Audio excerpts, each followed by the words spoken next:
नमस्कार दोस्तों जिस तरह से ट्रम्प के डिसीजंस होते हैं, पॉलिसीज होती हैं, हर दिन मेरा कन्विक्शन और स्ट्रांग होता जाता है कि कहीं ना कहीं पीछे बहुत बड़ा गेम चल रहा है। क्या स्टॉक मार्केट से, क्या पूरे बाजार से जो है काफी सारा पैसा कमाया जा रहा है। क्योंकि आप देखिए ना, कल से काफी ज्यादा चर्चा हो रही थी कि डोनाल्ड ट्रंप यहां पर एड्रेस करने वाले हैं, स्पीच देने वाले हैं ईरान वॉर को लेकर, और कयास ये लगाए जा रहे थे कि अब ये चीजें खत्म हो जाएंगी, कुछ ज्यादा एस्केलेशन नहीं आएगा। और आपने देखा भी होगा, कल स्टॉक मार्केट काफी बढ़ा भी था और यहां पर ईरान की तरफ से भी कुछ पॉजिटिव सिग्नल्स आ रहे थे।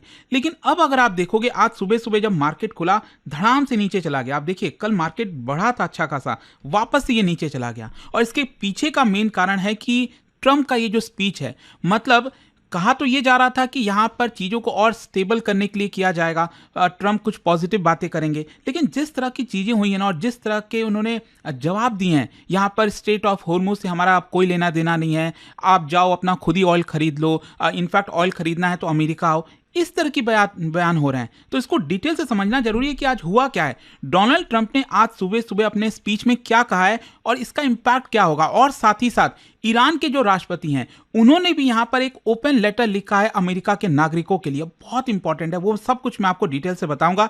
चलिए आगे बढ़ते हैं। देखिए, सबसे पहले तो यह समझने की जरूरत है कि यह स्पीच मैटर क्यों करता है। क्योंकि अभी जिस तरह का सिचुएशन बना हुआ है, पिछले एक महीने से लगातार वॉर चल रहा है और जिस तरह से ऑयल के प्राइसेस बढ़ गए हैं, मतलब पूरा अफरा तफरी मच गई है पूरे दुनिया में, ग्लोबल इकोनॉमी के अंदर। तो कहीं ना कहीं ये जो स्पीच था, ये थोड़ा सा ठहराव के लिए होना चाहिए था कि चीजें थोड़ी स्टेबल हो जाएं। लेकिन ट्रंप ने अपने एड्रेस में क्या कहा, सबसे पहला बोला कि वॉर इज ऑलमोस्ट ओवर। देखिए, बातें तो वो उन्होंने किया, वॉर इज ऑलमोस्ट ओवर, लेकिन ऑलमोस्ट का मतलब क्या है, वो ये कह रहे हैं कि अगले 2-3 हफ्ते तक अमेरिका जो है बहुत ज्यादा प्रहार करेगा ईरान के ऊपर। मतलब वो एक बात कह रहे हैं कि ऑलरेडी हमने ईरान की जो मिलिट्री इंफ्रास्ट्रक्चर है उसको क्रिपल कर दिया है, नष्ट कर दिया है। जो न्यूक्लियर कैपेबिलिटीज है ईरान की, उसको हमने कमजोर कर दिया है। लेकिन यहां पर अगले 2 से 3 हफ्ते में हम उनके ऊपर और एक्सट्रीमली हार्ड हिट करते रहेंगे, ऐसा उनका कहना है। लेकिन क्वेश्चन ये है कि क्या ये रियलिटी है।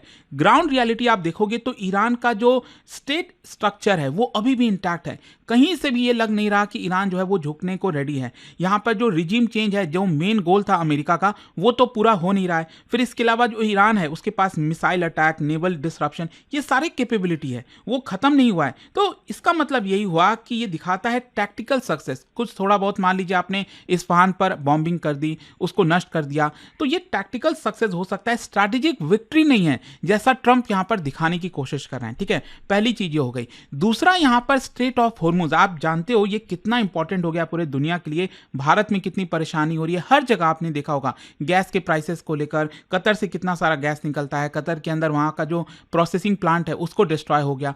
तो ये जो स्ट्रेट ऑफ हॉर्मुज है, जो कि पहले ओपन था ईरान वॉर के पहले, और अब इसका पता नहीं कि होगा क्या। तो ट्रंप यहां पर ये कह रहे हैं, मतलब मैं प्रॉमिस नहीं कर सकता फ्री नेविगेशन के लिए।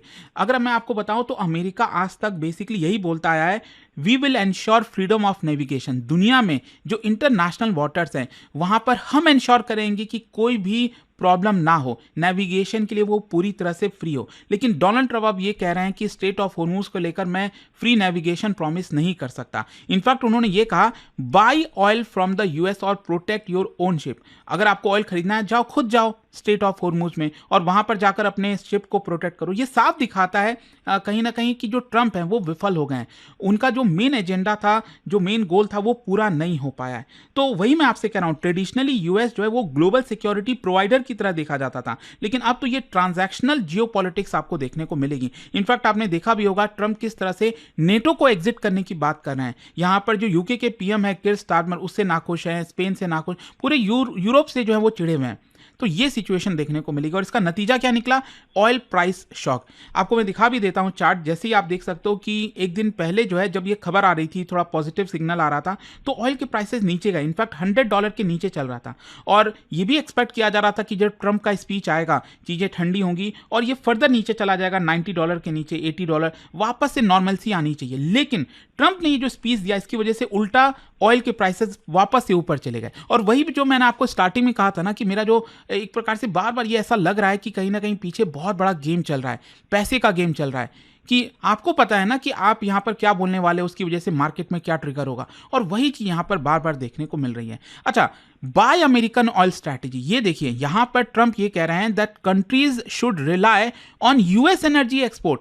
अब आप ऑयल वहां से मत खरीदो, स्ट्रेट ऑफ हॉर्मुज से जो ऑयल आता है, अब आप हमसे खरीदो। और आप सब जानते हो कि यूएस जो है वो प्राइमरी ग्लोबल ऑयल सप्लायर बनना चाहता। प्रॉब्लम क्या है ना कि दुनिया का सबसे बड़ा प्रोड्यूसर बन गया है ऑयल का अमेरिका, तो उसको तो कोई चिंता है नहीं, उसका तो ऑयल खत्म नहीं हो रहा, लेकिन यहाँ पर अपने आप को और ज़्यादा कमाई के लिए, एक्सपोर्ट के लिए वो ऑयल बेचना चाह रहा है, और साथ ही साथ एनर्जी को भी वेपनाइज करने की कोशिश की जा रही है, ये भी समझने की जरूरत है। और इसके अलावा जो अलाइज है उनके ऊपर प्रेशर डाला जा रहा है, नेटो कंट्रीज को क्रिटिसाइज किया जा रहा है, बर्डन शेयरिंग की यहाँ पर डिमांड हो रही है। मतलब इस वॉर को इजराइल और अमेरिका ने स्टार्ट किया, और अब ट्रंप ये एक्सपेक्ट कर रहे हैं कि जितना भी यूरोपियन कंट्रीज हैं, जो उसके अलाइज हैं, सब इस वॉर में आ जाएं।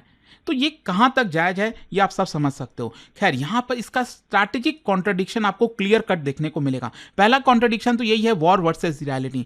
यहां पर ट्रंप ये क्लेम कर रहे हैं कि बहुत जल्द मैं ये वॉर खत्म कर दूंगा, 2 से 3 हफ्ते में खत्म हो जाएंगी चीजें। रियलिटी ये है कि अभी भी स्ट्रेट ऑफ हॉर्मुज ब्लॉक्ड है, कहीं से भी ये खत्म होता हुआ दिख नहीं रहा है। Victory versus instability, Donald Trump success claim कर रहे हैं कि हमारी मिलिट्री ने गजब का काम कर दिया, ईरान पूरी तरह से खत्म हो गया है, लेकिन यहां पर इकोनॉमिक क्राइसिस वीक हो रही है। ये सबको पता है कि अब ऐसा रियलिटी है नहीं जैसा ट्रंप कह रहे हैं। और इसके अलावा तीसरा कॉन्ट्रडिक्शन है कि यूएस अभी भी फाइट कर रहा है, लेकिन ग्लोबल स्टेबिलिटी को इंश्योर नहीं कर सकता। ये चीजें देखने को मिलेंगी, और इसी का इंपैक्ट क्या होगा? इंपैक्ट यह है कि जो यूएस लेड ग्लोबल ऑर्डर है उसमें बड़ा डिक्लाइन आएगा। अभी तक जिस नजरिए से अमेरिका को देखा जाता था, अब वो कभी हो ही नहीं सकता यहां पर जिस तरह का काम डोनाल्ड ट्रंप ने किया है। दूसरा है चोक पॉइंट पॉलिटिक्स इंक्रीज हो जाएगी, क्योंकि स्ट्रेट ऑफ हॉर्मुज को लेकर पूरे दुनिया में चर्चा हुई ना कि चोक पॉइंट कितना मायने रखता है। तो यहां पर मलक्का स्ट्रेट, सुएज कनाल, ये जितने भी चोक पॉइंट्स है ना, अब उसके ऊपर फोकस होगा, और वहां पर भी जो कंट्रीज हैं वो फोकस करेंगे कि कैसे वॉर के समय कभी भी कोई सिचुएशन होती है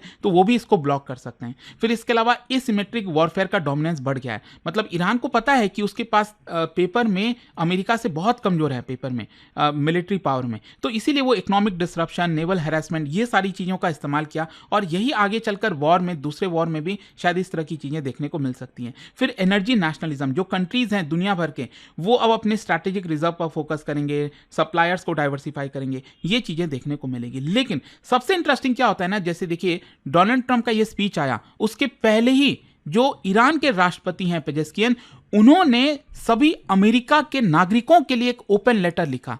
और ये देखिए बड़ी चालाकी से आप कह लीजिए, या फिर एक जो नैरेटिव सेट करने वाली बात होती है ना, वो ईरान करने की कोशिश कर रहा है। और बड़ा इंटरेस्टिंग है, यहां पर 4 पेज का ये पूरा लेटर था, मैं आपको बताता हूं। सबसे पहले वो ये कहते हैं कि ईरान के बारे में, ईरान का जो नेम है, जो कैरेक्टर है, जो आइडेंटिटी है, it is one of the oldest continuous civilisation in human history. फिर इसके अलावा यहां पर उन्होंने यहां पर बात की कि किस तरह से कई ऑक्यूपेशन करने की कोशिश किया गया ईरान के ऊपर, लेकिन फिर भी हमने उनसे लड़ा। Iran has never initiated a war, ये कहा गया उनके द्वारा कि हमने कभी वॉर को इनिशिएट किया ही नहीं है, लेकिन स्टिल हमारे ऊपर बार बार अटैक होता है और हम उसको जो है झेलने की कोशिश करते हैं। And for this reason portraying कि ईरान एक सबसे बड़ा थ्रेट है, क्योंकि आपने देखा होगा ट्रंप बार बार क्या कह रहे थे कि ईरान के पास न्यूक्लियर पावर है, न्यूक्लियर बॉम्ब बनाने वाला है, इसलिए हम चाहते हैं उसके ऊपर अटैक करके उसको, उसकी जो एम है उसको खत्म कर दें। तो पेजेस्कियन ने यहां पर यह कहा अपने लेटर में कि देखो हम कभी थ्रेट थे ही नहीं, यहां पर जानबूझकर एक नया थ्रेट बनाने की कोशिश की जा रही है। In such an environment if a threat does not exist it is invented, ये ईरान के राष्ट्रपति ने कहा है अमेरिका के लोगों के लिए। With in this framework the United states has concentrated the largest number of forces. उन्होंने बताया कि किस तरह से पूरे मिडिल ईस्ट में, स्ट्रेट ऑफ हॉर्मुज के पास, ईरान के नजदीक जो है, अमेरिका ने आज तक का सबसे बड़ा जो फोर्सेज है, बेसेस है, उसको यहां पर बिल्ड कर लिया है। Yet all these pressures have failed to weaken Iran. मतलब ईरान ने, अमेरिका ने बहुत कोशिश की, लेकिन फिर भी आप ईरान को कमजोर नहीं कर पाए। इनफैक्ट कॉन्ट्ररी अगर आप देखोगे तो जो ईरान है वो पहले से और ज्यादा स्ट्रॉन्गर सामने निकल कर आया है, ऐसा यहां पर पेजेस्कियन ने अपने लेटर में लिखा। और फिर देखिए क्या कहा, this raises a fundamental question, exactly which of the American people's interest are truly being served by this war. वो ट्रंप बातें करते हैं ना कि अमेरिका फर्स्ट, तो यहां पर आप ईरान पर वॉर करके, हमला करके किसके इंटरेस्ट की बात कर रहे हो, किसके इंटरेस्ट को सर्व कर रहे हो? यहां पर ये आप कैसे जस्टिफाई करोगे जो इनोसेंट चिल्ड्रन की मृत्यु हुई है? आपको याद होगा इस पूरे वॉर में स्टार्टिंग में जो है ईरान के एक स्कूल में वहां पर अटैक किया गया जिसमें बहुत सारे बच्चियों की मौत हुई थी। फिर इसके अलावा ईरान परस्यूड नेगोशिएशंस एग्रीमेंट, ये बेसिकली बात करें JCPOA की, joint comprehensive plan of action. ये बेसिकली ओबामा के समय 2015 में जो है इसको एग्रीमेंट लाया गया था। ईरान और बाकी के कई कंट्रीज जो है मिलकर किए थे कि यहाँ पर ईरान जो है कोई न्यूक्लियर वेपन वगैरह नहीं बनाएगा और यहाँ पर अमेरिका सैंक्शंस हटा देगा। लेकिन जब ट्रंप आते हैं, पहला जो टर्म होता है ट्रंप का 2018 में जो है उन्होंने इस एग्रीमेंट से वॉकआउट कर गए और यही सबसे बड़ा कारण बन गया। अगर शायद वो एग्रीमेंट होता तो चीजें यहां तक पहुंचती ही नहीं, चीजें बहुत स्मूथ हो जाती। तो यही बात कहा है पेजेस्कियन ने कि देखिए हमने तो एग्रीमेंट किया था, आप ही एग्रीमेंट से बाहर निकल गए and attacking Iran's vital infrastructure, जैसे हमारे एनर्जी पर, इंडस्ट्रियल फैसिलिटीज पर जो आपने अटैक किया है, ये सिर्फ ईरानियन पीपल पर हार्म नहीं हो रहा है, ये it goes beyond constituting a war crime. इसकी वजह से पूरे दुनिया भर में प्रॉब्लम आ गई है, ऐसा ईरान के राष्ट्रपति ने कहा। Is it not also the case that America has entered the aggression as a proxy for Israel. उन्होंने इसको इजराइल से भी लिंक किया कि कैसे इजराइल के प्रॉक्सी के तौर पर अमेरिका जो है इस वॉर में कूदा है। तो उनका बेसिकली यही कहना था कि is America first truly among the priorities of US government today. आज जो हो रहा है क्या वो सच में आपके इंटरेस्ट को सर्व किया जा रहा है? मतलब आई होप आप समझ गए होंगे कि ईरान के राष्ट्रपति ने डायरेक्टली अमेरिका के लोगों को यहां पर भेजा है, ये खत भेजा है कि आप पढ़ो और समझो कि किस तरह से ट्रंप आप ही के देश को कमजोर कर रहे हैं।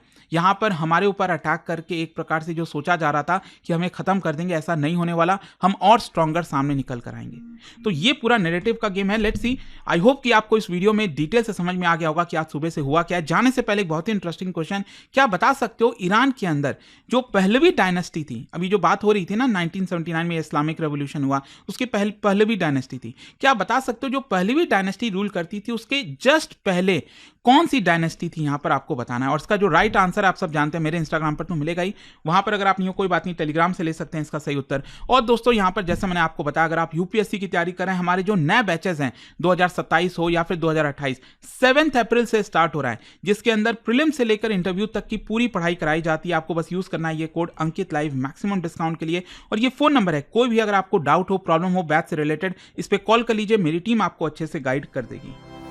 स्टडी IQ IAS, आपका सिलेक्शन हमारा मिशन।